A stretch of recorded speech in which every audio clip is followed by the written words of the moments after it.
Hello students. Today we are learning about different type of economic activities. Do you understand what is economic activity? Actually, economic activities are those activities which are done by human being for earning और survival. जब कोई human being अपनी earning के लिए कोई भी activity करता है तो ऐसी एक्टिविटी को हम इकोनॉमिक एक्टिविटी कहते हैं. Okay, and non economic activities are non-economic activities are those activities which are related to affection, love, sympathy. okay, जिसमें अर्निंग से कोई लेना देना नहीं होता है. तो आज हम बात करेंगे इकोनॉमिक एक्टिविटीज़ की. Economic activities are basically classified into three: business, professions and employment. Business क्या होता है, प्रोफेशन क्या होता है और एम्प्लॉयमेंट क्या होता है. तीनों ही एक्टिविटीज़ अर्निंग के पर्पज़ से ह्यूमन बीइंग करता है. और ह्यूमन बीइंग ये चाहता है कि हम अर्न कर सकें, प्रॉफिट अर्न कर सकें, फ़ी अर्न कर सकें, सैलरी अर्न कर सकें, ताकि हम अपनी जो हमारी लाइफ की नीड्स है उनको हम फुलफ़िल कर सकते हैं. तो इसीलिए ये इकोनॉमिक एक्टिविटीज़ की जाती है. देखिए, इसमें मैंने डिफरेंशिएशन आपको बता रखा है और ये डिफरेंशिएशन काफ़ी इम्पॉर्टेंट है. आपको पता होना चाहिए कि बिज़नेस, प्रोफेशन और एम्प्लॉयमेंट में क्या क्या डिफरेंसेस हैं. फर्स्ट देखिए, mode of establishment. Mode of establishment का मतलब है कि किस तरीके से उसको फॉर्म किया जाता है. बिजनेस को कैसे फॉर्म किया जाता है? Business starts after completing some legal formalities if needed. Business तब स्टार्ट होता है जब कुछ लीगल फॉर्मेलिटीज़ फुलफ़िल कर दी जाती है. अब ये लीगल फॉर्मेलिटीज़ कौन सी होती है, ये डिपेंड करता है आपके बिजनेस के फॉर्म पर. क्या आप पार्टनरशिप कर रहे हो, क्या आप सोल प्रोप्राइटरशिप कर रहे हो, या आप जॉइंट स्टॉक कंपनी ओपन कर रहे हो. तो उस पर डिपेंड करता है कि आप फॉर्मेलिटीज़ कितनी और कौन कौन सी पूरी करेंगे. Okay, now profession, membership of a professional body and certificate of practice required. Profession का इस्टेब्लिशमेंट कैसे होता है? जब किसी प्रोफेशन की मेंबरशिप आपके पास हो और आपने स्पेशल ट्रेनिंग लेकर उसका सर्टिफिकेट अर्न किया हो, तो इस तरीके से प्रोफेशन को हम एस्टेब्लिश करते हैं. अगर किसी को डॉक्टर बनना है तो वो MBBS करेगा. ओके, और अगर किसी को लॉयर बनना है तो वो LLB करेगा. तो इस तरीके से प्रोफेशन के लिए पर्टिकुलर ट्रेनिंग की जाती है और उसके लिए प्रैक्टिस रिक्वायर्ड होती है जिसका सर्टिफिकेट मिलता है. अब देखिए, employment start after getting appointment letter. Employment कब स्टार्ट होता है? जब एम्प्लॉयर आपको आपका एम्प्लॉयमेंट जो लेटर है, अपॉइंटमेंट लेटर है, वो आपको दे देता है, आपको वहाँ पर अपॉइंट कर देता है. तो जैसे ही आपको अपॉइंटमेंट लेटर मिलता है, आप एम्प्लॉयड हो जाते हो और आपका एम्प्लॉयमेंट स्टार्ट हो जाता है. इस तरीके से ये मोड ऑफ इस्टेब्लिशमेंट के बेस पर हमने तीनों का डिफरेंसेस किया. Now second, qualification. किसमें क्या क्वालिफ़िकेशन चाहिए? बिज़नेस में no minimum qualification is necessary. Business तो बेटा कोई भी स्टार्ट कर सकता है. Even an uneducated person can also start a business. तो कोई रिक्वायरमेंट नहीं है, कोई क्वालिफ़िकेशन की ज़रूरत नहीं होती बिज़नेस में. प्रोफेशन में देखो, professional qualification and training required. Yes, profession में क्वालिफ़िकेशन भी मस्ट है एंड रिक्वायर्ड है कि उसकी पर्टिकुलर ट्रेनिंग ले रखी हो. जैसे हर कोई स्टेथोस्कोप लगा करके डॉक्टर थोड़ी बन जाता है, हर कोई ब्लैक कोट पहन के लॉयर थोड़ी बन जाता है.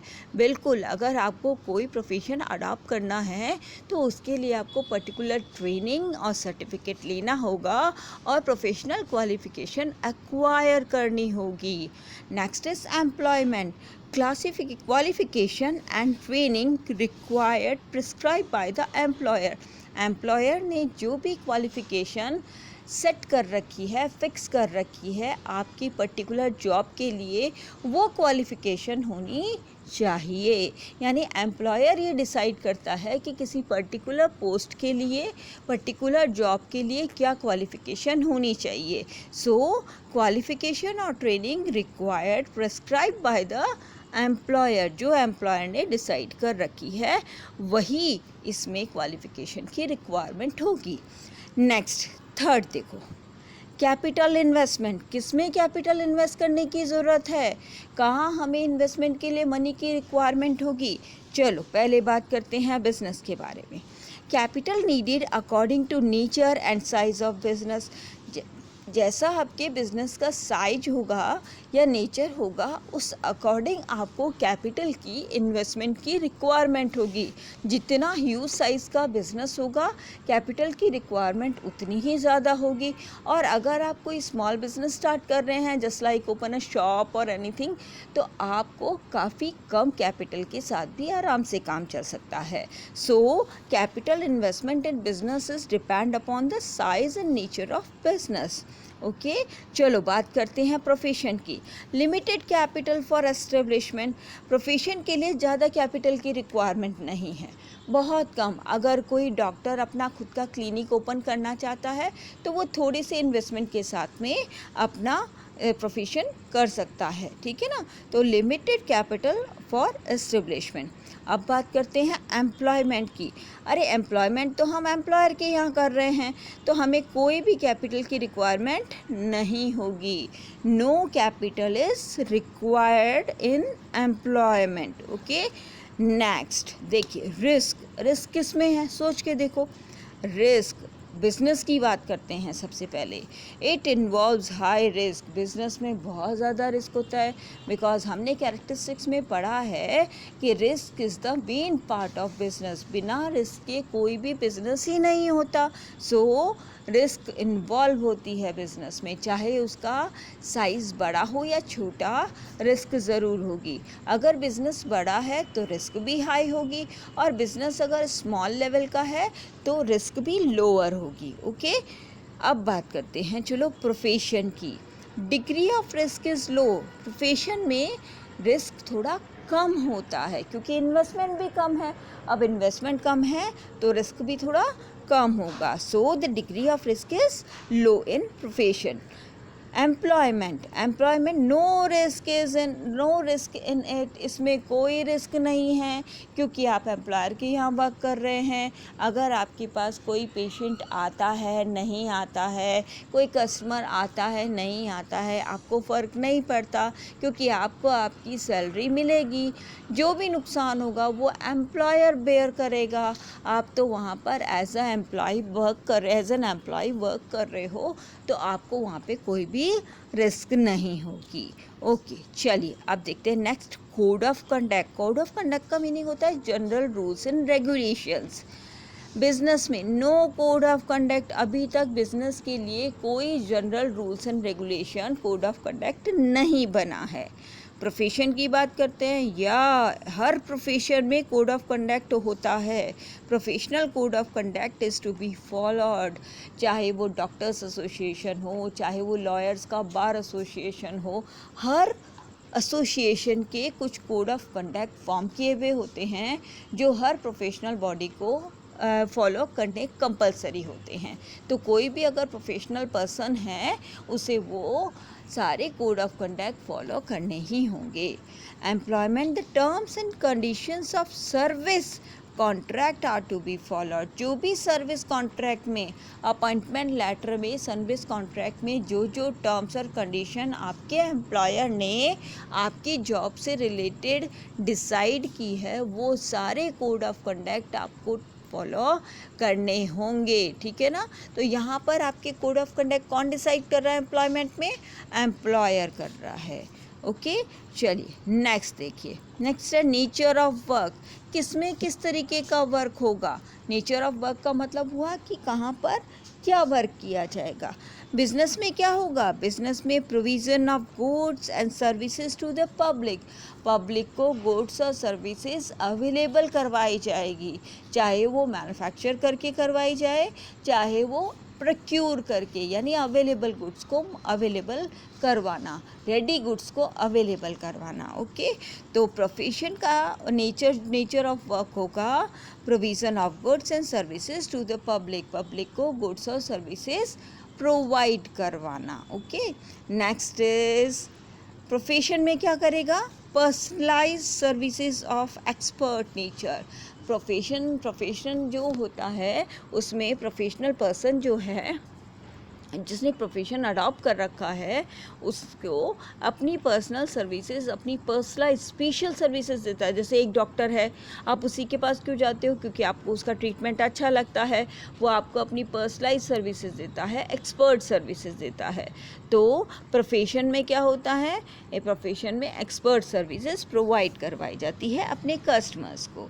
एम्प्लॉयमेंट में work allotted by the employee according to the contract, contract के अकॉर्डिंग जो वर्क एम्प्लॉयर ने आपके लिए डिसाइड किया है वो वर्क आपको करना होता है। तो यहाँ पर नेचर ऑफ वर्क क्या हुआ कि जो आपको आपके एम्प्लॉयर ने दिया है, ठीक है ना, जो टास्क आपको दी है, जो जॉब आपको दिया है, वो जॉब आपके लिए यहाँ पर नेचर ऑफ वर्क बन जाएगा। ओके, नाउ लास्ट, रिवार्ड और रिटर्न। रिवार्ड और रिटर्न का मतलब हुआ कि किस इकोनॉमिक एक्टिविटी में आपको रिटर्न में क्या मिलता है।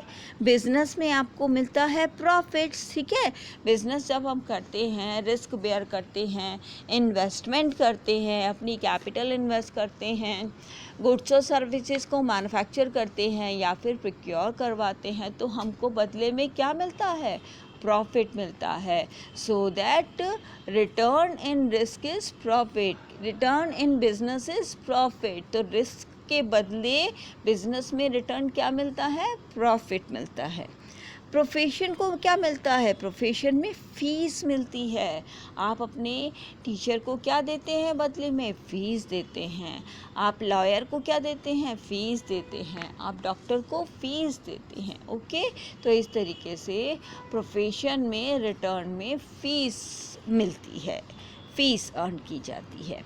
नेक्स्ट, एम्प्लॉयमेंट में क्या मिलता है, या तो सैलरी मिलेगी, अगर आप लोअर लेवल पर कोई वर्कर है तो उसको वेजेस मिलेंगे। ओके, सैलरी तो हो गया अपर लेवल का कोई व्यक्ति, जो ऐसा पर्सन जो कोई वर्क ऐसा करता हो जो ऑफिस वगैरह से रिलेटेड है, तो वो सैलरी हुई। और अगर लेबर वर्क है तो उसे मिलेगा वेजेस। तो एम्प्लॉयमेंट में इन रिटर्न क्या मिलता है, सैलरी और वेजेस मिलते हैं। ये हुए differences between profession, business and employment. तीनों ही इकोनॉमिक एक्टिविटीज़ हैं और ह्यूमन बीइंग अर्निंग के लिए इन तीनों में से किसी एक बिजनेस एक्टिविटी को अडॉप्ट करता है, किसी एक इकोनॉमिक एक्टिविटी को अडॉप्ट करता है। अब हमने अपना जो सिलेबस सब्जेक्ट है वो है हमारा बिजनेस स्टडीज़, सो दैट आगे जो हम स्टडी करेंगे कंटिन्यू चैप्टर वाइज, वो हमारी प्रोफेशन और एम्प्लॉयमेंट से रिलेटेड नहीं होगी, हमारी स्टडी होगी बिजनेस से रिलेटेड, क्योंकि हमारी सब्जेक्ट का नाम ही क्या है, बिजनेस स्टडीज। तो हम बिजनेस को और ज़्यादा अच्छे से डीपली ब्रॉडली स्टडी करेंगे। ओके, तो ये टॉपिक आपको होप करती हूँ क्लियर हो गया होगा और आपको समझ आ गया होगा कि क्या डिफरेंसेस है बिजनेस, प्रोफेशन एंड एम्प्लॉयमेंट में। Thank you very much for watching me.